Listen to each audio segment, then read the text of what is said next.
Richard, keep my wedding rings and tell Alex and Jacob how much I loved them, and that this is not their fault. I can't do this anymore. I love you. Please understand.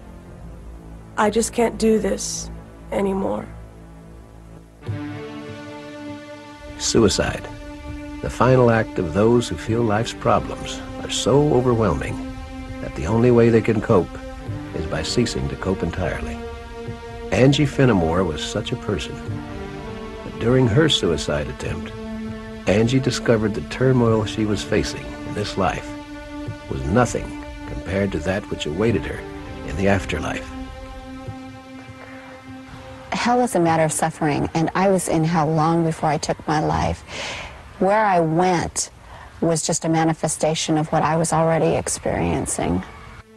I wanted so badly just to end my life and to be done, and what I found was that I took all that with me, and it was multiplied, just intensified beyond anything that we even have the power of understanding in this life. And so it was absolutely the worst thing I could do. There was no escape. Angie was the product of a dysfunctional home. Her mother left early on, and Angie assumed the responsibility of taking care of her younger sister and her father, an alcoholic. The young girl carried out her new role as best she could, but the situation began to deteriorate, and eventually Angie became a victim of psychological abuse, sexual abuse, and was consumed with feelings of utter worthlessness.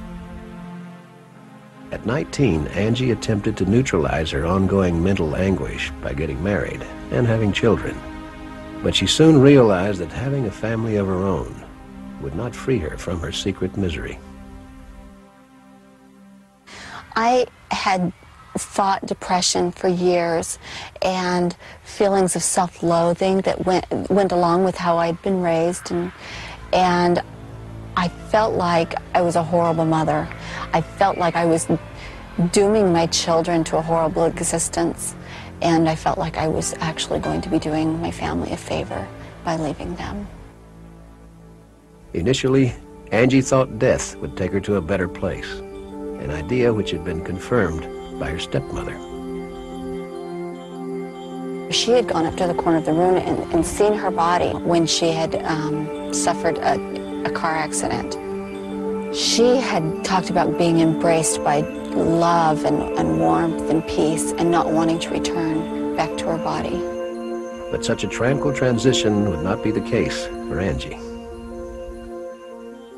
My experience was completely different than anything I'd ever heard about. I had a concept of hell, but this was nothing like what I was anticipating at all. Traditionally, hell has been thought of as the final destination for unrepentant sinners and evildoers. Images of lost souls suffering an existence of eternal torment in a pit of fire are familiar. But Angie's experience of the netherworld was not one of physical suffering. Instead, she found hell to be a place of unrelenting emotional distress. Angie's journey into the abyss began one cold January morning when, after failing to end her life by slashing her wrist, she took an overdose of pills and laid down on a couch to die. When I was dying, I could feel this tremendous energy encompass me, and I could feel my spirit and my body separating. And it was very powerful and far more real than anything I've experienced in this life. As her spirit left her body, Angie became aware of images racing toward her. What I saw was actually my very first memory, and that was of being born. And I saw my mother looking at me and cradling me, and then I went through every moment of my life just exactly as I had lived it, only I felt everybody's feelings. I felt it from everybody's perspective, and I had a completely renewed understanding of what my life had been like and what my parents had really been like and what they were trying to do. And I found it very interesting that my mother was was such a significant part of my life. I'd forgotten most of my memories with her because she had left when I was 9. And most importantly, I think I understood that she loved me. As Angie continued to look back on her life, she began to sense that she wasn't alone. I could feel a presence with me. I could feel a person with me. I knew he was male, and I knew he was viewing my life with me. Eventually, Angie's review of her life ended as it began, with her suicide. I went all the way to the point where I was lying there on the couch, and at that point I was surrounded by darkness. Angie then felt herself descending into another plane of existence, where she became aware of other disembodied spirits who had chosen the path of self-destruction. They were all kind of mumbling to themselves, completely self-absorbed, caring nothing about anybody else there or about anything but themselves. What was going on was that these people were reliving this worst experience over and over and over again, reliving this agony that they were in, this turmoil, whatever it was that had caused each of them to take their lives. Angie, as well, might have been doomed to this ironic existence for all eternity had she not been called upon. I heard a voice, and it said, "Is this what you really want?" And I looked to see where the voice was coming from. The words had come from above. I could see a pinpoint of light that looked just like a little star, and it grew in intensity and came toward me very quickly. But the light wasn't a star. It was a being who was made of light. And as he approached, I realized that this was God. I didn't have to be told. It was like the universe reverberated his name.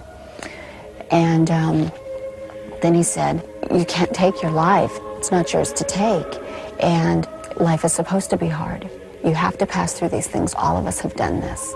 And I was filled, as he spoke to me, with understanding about the purpose of life and what we're doing here and how important it is to think about how you treat other people. And then I felt another presence standing next to him, and I realized it was the same being that had been next to me during my life review. Though Angie could not see this second presence, she sensed an inexplicable connection with him. I could feel this incredible love and peace and compassion coming from him, and pain as well. And I knew that this was for what I had done. And then I heard him say, and I still couldn't see him, but I heard him say, "Don't you understand? I've done this for you." And when he said those words, I understood that I was in the presence of the Savior of the world. And I could feel what he had done for me. I was taken into that experience, into when he suffered for me, and I caught that moment of his life and understood that this was a very real and literal thing that had happened. And then I was shown what would happen to my children if I were to take my life and remain dead. And my oldest son in particular was harmed so terribly by the grief and the pain that he would have to suffer through his life that he was rendered incapable of even completing his mission here successfully. With the knowledge of the potential fate of her children, Angie's desire to die disappeared. And it was at that point that I was ready to come back. I think I just needed to understand that my life is not my own, that what we're doing here is so important, and every life that we touch is important. Angie's return to her body was instantaneous.